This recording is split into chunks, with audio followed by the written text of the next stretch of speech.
Sebab tu tuan-tuan, kita hidup ni jangan sedih.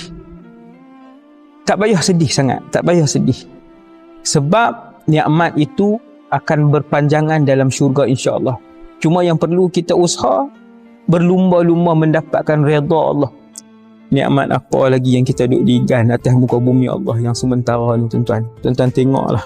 Orang yang renung dan mendengar dengan hati dia. Tajuk buah dengan pokok dalam syurga pun dah cukup membuatkan kita insaf dan kita berazam, insya-Allah tak perlu dah untuk kita digan dan kejar dunia sampai menyakitkan orang lain, sampai terpaksa makan dan ambil benda-benda yang haram, sampai terpaksa menganiaya orang lain. Sedangkan nikmat yang di dalam syurga tak tahu berapa ribu kali nikmat. Syurga itu nikmat, syurga itu kesenangan, syurga itu sihat, syurga itu kaya, syurga itu maruah. Fihi ma fakihatun wa nakhlun wa rumman. Di dalam syurga ada buah-buahan. Semua jenis buah-buah di dunia ni insya-Allah ada dalam syurga. Bahkan rasa dia jauh lebih sedap.